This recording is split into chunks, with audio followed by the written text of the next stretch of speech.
Okay, so we have seen just now when the court is going to grant the perpetual injunction, and now we are going to see when court will not grant the perpetual injunction. Okay, so perpetual injunction when refused, section 41 specifically, in fact, we are going to see. Okay, a perpetual injunction cannot be granted in the following cases. Okay, एखादं judicial proceeding घेऊ नका म्हणून तुम्ही इंजंक्शनची सूट file करत असाल तर आपल्याला तसं करायचा अधिकार नाहीये. ज्युडिशियल प्रोसिडिंग मध्ये आपण इंटरफिअर करू शकत नाही. ऍट द टाइम तुम्हाला परपेच्युअल इंजंक्शन ग्रँट होणार नाही. Okay, to restrain any person from prosecuting a judicial proceeding, to restrain any person from prosecuting a judicial proceeding pending at the institution of the suit in which an injunction was sought. Okay, unless such a restraint is to prevent the multiplicity of proceeding. हा, फक्त जर multiplicity of proceeding होऊ नये म्हणून तुम्ही injunction मागत असला तर कदाचित कोर्ट विचार करून ग्रँट करेल, पण अदरवाईज एखाद्या कोर्टात एखादी ज्युडिशियल प्रोसिडिंग प्रॉसिक्यूट होते तर त्याला रिस्ट्रेन करायला आपल्याला इंजंक्शन मागता येत नाही तिथं. ओके, हा आता तिथे चालू आहे आणि त्याचे इंजंक्शन मागतोय. पॉइंट नंबर 2 मध्ये इन्स्टिट्यूट करणार आहे समोरचा, म्हणजे फायलिंग आहे आणि त्यावर आपण इंजंक्शन मागतोय. अगेन आपल्याला इंजंक्शन ग्रँट होणार नाही, कारण ऑफकोर्स कोणाचा लिगल राईट व्हायोलेट झाला तर ऍक्शन घेणं हा त्याचा अधिकार आहे. Okay, to restrain any person from instituting or prosecuting any proceeding in a court not subordinate to that from which injunction is a sought. Okay, then तसंच एखाद्या लेजिस्लेटिव्ह बॉडीला त्यांचं काम करण्यापासून इंजेक्शन नाही मागू शकत. To restrain from applying to the legislative body, then एखादी क्रिमिनल प्रोसिडिंग इन्स्टिट्यूट करण्याच्या अगेन्स्ट इंजेक्शन नाही मागतायत. To restrain any person from instituting the criminal proceeding. Okay, हा त्याच्यानंतर to prevent the breach of contract which cannot be specifically enforced.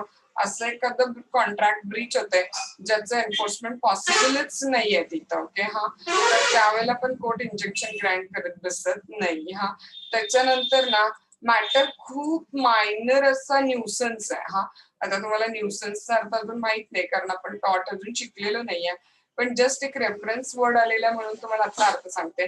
एखाद्याला गैरसोय करणं, inconvenience cause करणं म्हणजे न्यूसन्स आहे. से फॉर एक्झाम्पल गाडीचं सायलेन्सर काढून गाडी गावावर फिरवा लागल्या, न्यूसन्स आहे. हा, माझ्या घराच्या बरोबर गेट मध्ये तुम्ही काय केलेलं सांगा, तर गाडी पार्क करून ठेवलेली आहे. हा, जेणेकरून मला बाहेर जाता येणार येता येणार, तुम्ही मला काय करताय सांगा, तर न्यूसन्स कॉज करताय तिथं. ओके, पण ना नेमकं न्यूसन्स आलंय की नाही हे प्रूव्ह करणंच अवघड आहे, इतका मायनर न्यूसन्स होता तो. हा, तर त्यावेळेला पण कोर्ट इंजंक्शन ग्रँट करत बसत नाही.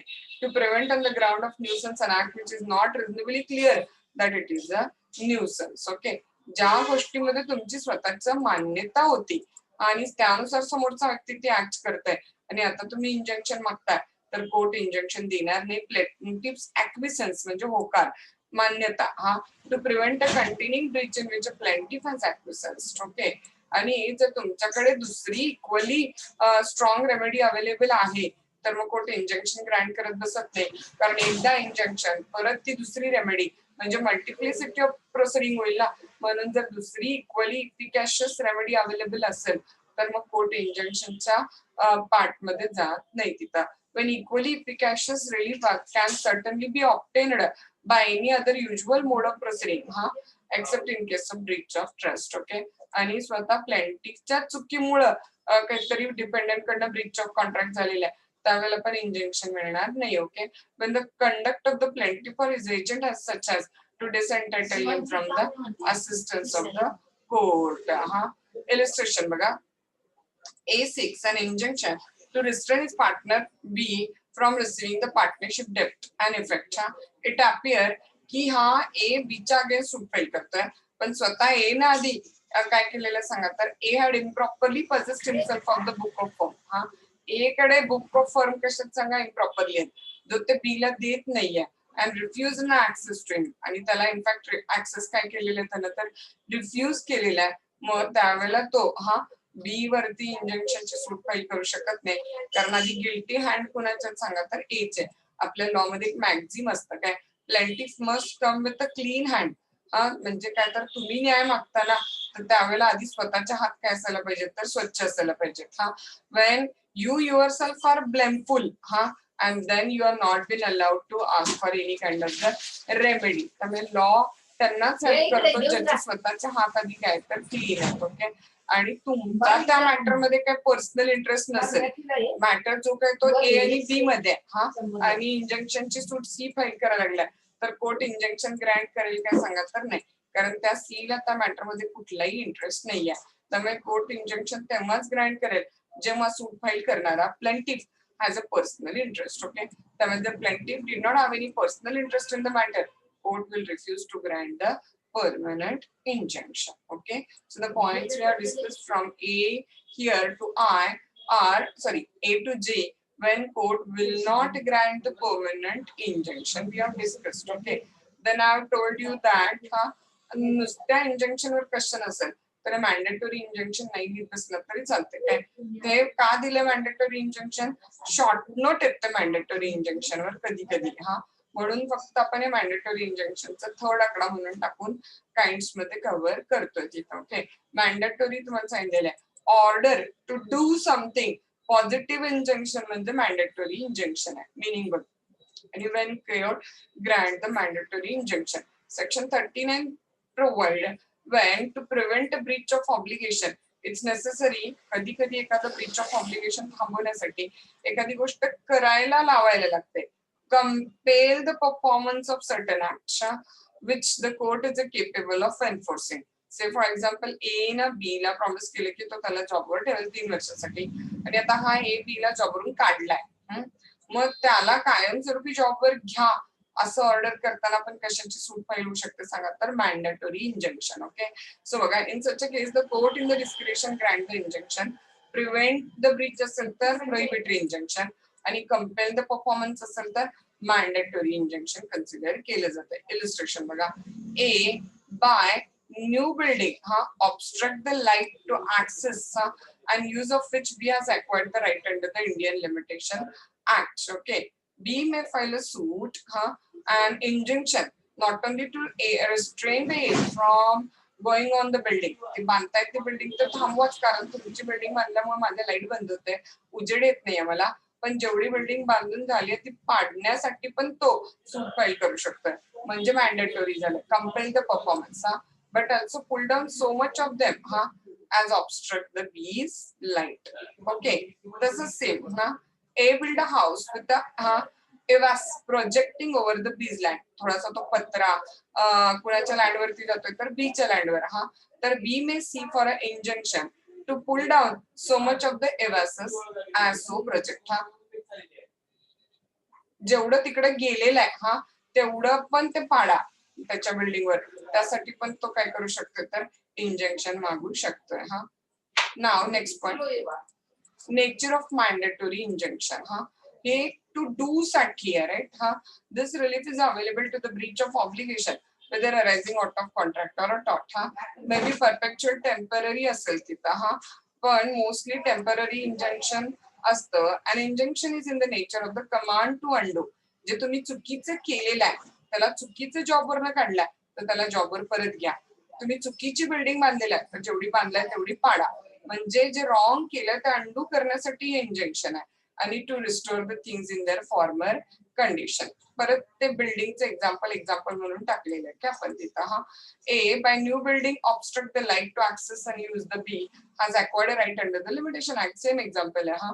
बी may obtain an injunction not only to restrain A from building but also pull down so much of the obstruct the B's light. जेवढं ऑब्स्ट्रक्ट करतात तेवढे पुल डाऊन करायला पण तो इंजंक्शन मागू शकतो. ओके, देन केस लॉ वर जाऊया. काय, in a Prabhona versus Dudhna plaintiff instituted a suit very soon after the construction started. Construction सुरू झाल्यानंतर सूट फाईल केल्या made by the dependent co-owner on the joint land costing ₹500 only.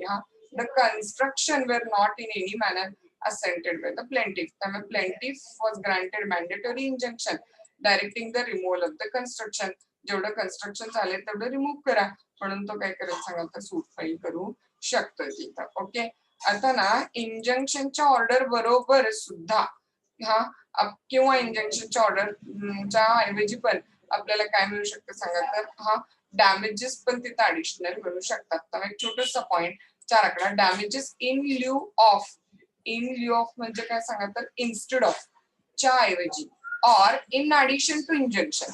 कधी कधी कोर्ट इंजंक्शनची ऑर्डर करून परत कशाची ऑर्डर करेल सांगा समोरच्याला झालेलं नुकसान damages. Okay same plaintiff in a suit of perpetual injunction or a mandatory injunction may claim the damages either in addition or substitution. हा ऍडिशनली पण आणि जादाचं म्हणून पण काय मागू शकतो सांगा तर तो डॅमेजेस मागू शकतो. पण तुम्ही मागितल्याशिवाय डॅमेजेस कोण कोर्ट देणार नाही.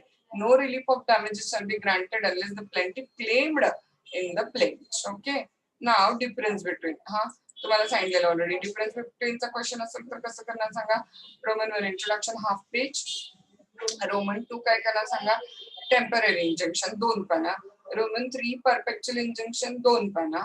Roman 4 difference between परपेच्युअल temporary injunction 2 पाना. आणि रोमन 5 कन्क्लुजन. म्हणजे बरोबर 7 to 8 पेजचा बॅलन्स्ड आन्सर तयार होते तिथं. ओके नंबर 1 बघा when passed. Temporary injunction is a passed कधी बघा during the pendens of the suit pending असताना. तर परपेच्युअल इंजंक्शन कधी पास होतं सांगा फायनल निकालात. Only by the degree at the hearing of the merit of the case. हा कधीपर्यंत कंटिन्यू राहील बघा ते तिथं. टेम्पररी इंजंक्शन कंटिन्यूज कधी बघा till next order next date किंवा until the court order. Perpetual injunction कायमस्वरूपीचा. हा perpetual injunction finally settle the mutual rights of the party and direct at all time कायमस्वरूपी to do or abstain from doing something. Purpose काय सांगा temporary इंजंक्शनचा जैसे ते परिस्थिती ठेवणं जोपर्यंत पुढचा निकाल येत नाही. त्यामुळे टेम्पररी इंजंक्शनचं पर्पज काय सांगा स्टेटस को. हा आणि perpetual injunction to restore the party in to the original position. हा the effect and the object of the perpetual injunction is to give to and protect the plaintiff's right finally, that is restore the property in the earlier stage. Law कुठला applicable आहे बघा temporary injunction is regulated by the CPC order 39 आणि perpetual injunction इथं section 36 आणि 44 पर्यंत पाहिजे correction करून घ्या. Perpetual injunction are regulated by section 36 to 44 of the Specific Relief Act. Okay, so that's it. तुम्हाला additional एक difference between मध्ये पॉइंट काय टाकू शकता सांगा सुरुवातीला as to the meaning. परत दोन्हीचे meaning टाकून द्या आणि शेवटचा पॉइंट काय टाका सांगा as to the illustration. दोन्हीचे एक एक्झाम्पल टाकून द्या म्हणजे आणखी उत्तर थोडंसं एक्सटेंड होत आहे आणि कन्क्लुजन टाकायचं आपल्याला. Okay now one question remaining that is declaratory degree. तर डिक्लेरेटरी डिग्रीचा क्वेश्चन उद्या घेऊया. सायमल्टेनियसली काय तुम्हाला शंका असेल काय असेल तर सांगा म्हणजे उद्या आपलं कॉन्ट्रॅक्ट ऍक्ट एंड होईल. परवा दिवशीपासून आपण IPC शिकवायला चालू करतो. काय डाऊट असला ह्याच्यात आता ठीक आहे ना.